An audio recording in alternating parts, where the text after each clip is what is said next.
नजरीन drama serial 2 की आज की वीडियो बहुत दिलचस्प है। आखिर तक जरूर देखिएगा। चैनल को सब्सक्राइब नहीं किया तो सब्सक्राइब जरूर कर लीजिएगा। निशा के मरने के बाद अलमास बेगम की नींदें हराम होने का वक्त आ गया। अब उसे पता लगेगा जब अपनी औलाद पर तकलीफ गुजरती है तो दिल किस तरह से खून के आंसू होता है। आलियान अपनी बहन के कातलों से बदला लेने की कसम खा चुका था। अलमास बेगम भी सोच रही है, अगर आलियान को पता लग गया कि मुझे साल के बारे में पता था कि वो अच्छा लड़का नहीं है तो वो मेरे पीछे पड़ जाएगा। नेहा को तो निशा की मौत की बिल्कुल भी भनक नहीं पड़नी चाहिए, क्योंकि मैंने नेहा को कहा है कि मैं नहीं जानती कि निशा की शादी कहाँ हुई है। जब नेहा को यह पता लगेगा कि निशा की शादी मैंने ही सास से करवाई है तो उसे मजीद आसिम को मुझसे दूर करने का मौका मिल जाएगा। अलमास बेगम अपने गले में पड़े हुए हार को देखती है। यही वो लालच थी जिसकी वजह से मैंने साथ की शादी निशा से करवाई है।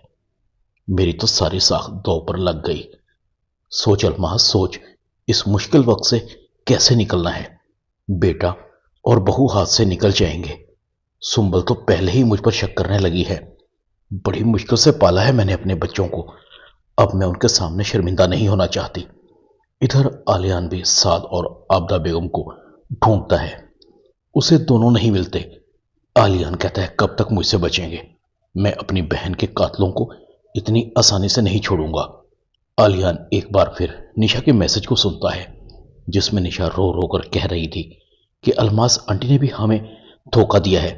वो साद के बारे में सब जानती थी। आलियान कहता है, इसका मतलब है कि सारे फसाद की जड़ अलमास बेगम है।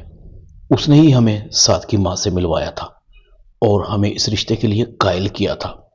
आलियान को फौरन सुंबल का ख्याल आता है।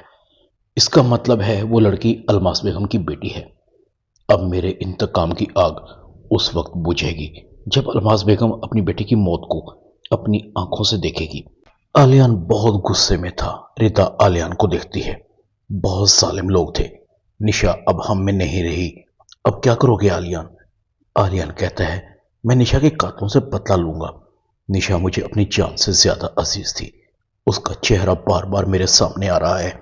अम्मी की हालत भी ठीक नहीं, वो भी सदमे से बाहर नहीं आ रही। इरिदा कहती है, और तुम्हारी जॉब आलियान? आलियान कहता है, जॉब का क्या है, फिर मिल जाएगी। फिलहाल मेरे लिए जरूरी निशा के कातिल हैं। इसके लिए मुझे तुम्हारा साथ चाहिए। रिदा कहती है, मेरा साथ? मैं क्या कर सकती हूं भला इस सारे मामले में? आलियान कहता है, तुम्हें मुझ पर एतबार करना होगा। बोलो, मुझ पर एतबार करोगी? रिदा कहती है, हाँ, मगर मुझे अपना प्लान तो बताओ। तुम करना क्या चाहते हो? आलियान बताता है, सारे फसाद की जड़ अलमास बेगम है। मैं उसे खून के आंसू रुलाना चाहता हूं। उसकी बेटी को अपने सामने तड़पते हुए देखना चाहता हूं ताकि उसे भी पता लगे कि औलाद का दुख क्या होता है। रिदा कहती है, मैं कुछ समझी नहीं, मुझे साफ साफ बताओ। आलियान कहता है, अलमास बेगम से बदला लेने का एक ही तरीका है कि मैं उसकी बेटी से शादी कर लूं।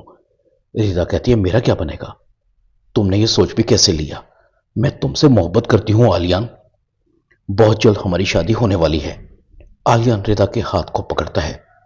तुम्हें मुझ पर एतबार नहीं, मैं तुमसे ज्यादा तुमसे मोहब्बत करता हूं। तुम बेफिक्र रहो। तुम्हारी जगह मेरी जिंदगी में कोई नहीं ले सकता। अलमास बेगम बहुत शातिर औरत है। पता नहीं उसने और कितने घरों को बर्बाद किया होगा। मेरा यकीन करो रिदा। रिदा आलियान की बात मान लेती है, मगर एक शर्त पर। तुम बहुत जल्द उसे तलाक दे दोगे और उसके सामने मेरी अहमियत भी आज वाली होगी। आलियान रिदा से वादा करता है, मैं तुम्हें कभी नाउम्मीद नहीं करूंगा। ये मुझ पर तुम्हारा एहसान रहेगा। आलियान चला जाता है, मगर रिदा उदास हो जाती है। पता नहीं क्या होगा। इधर आबदा बेगम भी सोच रही थी। निशा को इस दुनिया से गए काफी दिन हो गए। आलियान भी अमेरिका वापस चला गया होगा। बात ठंडी हो गई होगी। मुझे साथ को यहीं छोड़कर पाकिस्तान वापस जाना चाहिए। बिजनेस है मेरा, काम का बहुत हर्ज हो रहा होगा। आबदा बेगम पाकिस्तान आ जाती है। आलियान का दोस्त आलियान को बताता है, आबदा बेगम को मैंने उसके घर में दाखिल होते देखा है। आलियान फौरन आबदा बेगम के घर आता है। आलियान को गार्ड्स रोकने की कोशिश करते हैं, मगर आलियान उन पर भी पिस्टल तान लेता है। चुपचाप बताओ, साद और उसकी मां कहां है? गार्ड डरते डरते बताते हैं, साद साहब का तो पता नहीं, मगर बीबी जी अंदर हैं। आलियान आबदा बेगम पर भी पिस्टल तान लेता है। क्यों मारा मेरी बहन को? जब तुम्हारा आवारा बेटा था तो तुम्हें मेरी ही बहन मिली थी उसकी जिंदगी बर्बाद करने के लिए। आबदा बेगम कहती है, ये शादी अलमास बेगम ने करवाई थी, वो साद के बारे में सब जानती थी। मैं तो खुद निशा की इस दुनिया से जानने के बाद टूट चुकी हूं, शर्मिंदा हूं तुमसे, मुझे माफ कर दो। आलियान कहता है, साद किधर है? असल कातिल तो वही है। आबदा कहती है, मुल्क से बाहर है। आलियान कहता है, कब तक बचेगा? आखिर एक ना एक दिन तो काबू आएगा ना। आबदा आलियान के सामने हाथ जोड़ती है, माफ कर दो, निशा की मौत हादसा है। आलियान कहता है, जब तक मैं तुम्हारे बेटे को जेल की सलाखों के पीछे न देख लूं मुझे सुकून नहीं मिलेगा। आलियान गुस्से से चला जाता है। आलियान की मुलाकात अचानक सुंबल से होती है। सुंबल आलियान को पहले से ही पसंद करती थी। आलियान सुंबल को कहता है, आप मुझे निशा की सहेली की शादी में मिली थी। सुंबल कहती है, कैसे भूल सकती हूँ वो दिन। अब निशा कैसी हैं? भाभी उनको बहुत मिस करती हैं।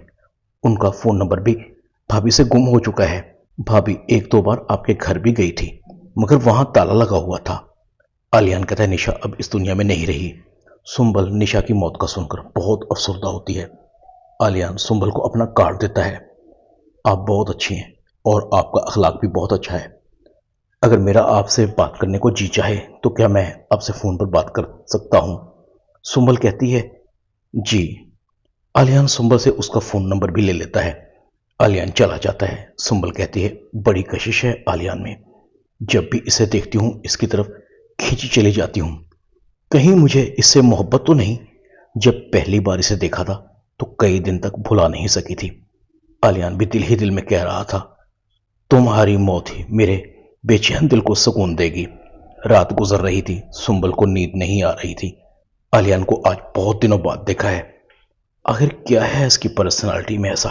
कहीं ये वही शख्स तो नहीं जो मेरे दिल पर राज करेगा? सुंबल सोने की कोशिश कर रही थी।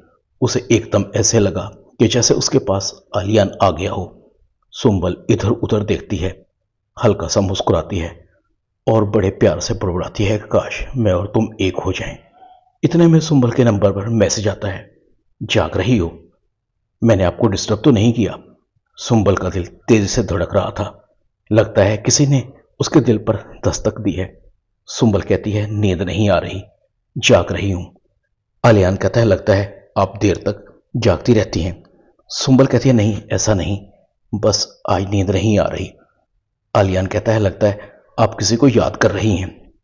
सुंबल दिल ही दिल में मुस्कुरा देती है, तुमने सही कहा, मैं किसी को याद ही तो कर रही हूं। कैसे बताऊं कि वो तुम हो जिसने मेरी नींद चुरा ली है। आलियान कहता है, क्या कल हम किसी रेस्टोरेंट या बीच पर मिल सकते हैं? सुंबल फौरन हाँ कर देती है। आलियान कहता है, तो फिर ठीक है। सुंबल डन कर देती है। सुंबल करवटें बदल रही थी। एक अजीब सी लज्जत थी, जैसे किसी ने उसके सारे जिस्म के तार छेड़ दिए हों। सांसें गर्म हो रही थी, आंखों में एक अजीब सा नशा था। सुंबल अपनी आंखें बंद करती है और ख्यालों ही ख्यालों में आलियान के पास पहुंच जाती है, जैसे वो एक हो चुके हों।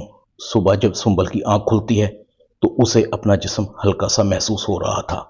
सुंबल अपने बिस्तर की तरफ पलट कर देखती है तो उसे ऐसे लगा जैसे वो रात में अकेली नहीं बल्कि कोई और भी था। आलियान का ख्याल आते ही सुंबल मुस्कुराकर उठती है, अपने बिस्तर की सलवटें दुरुस्त करती है। पता नहीं 12 कब बजेंगे।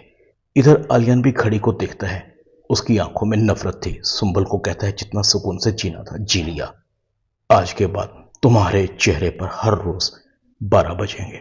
ड्रामा 2 में इतना ही।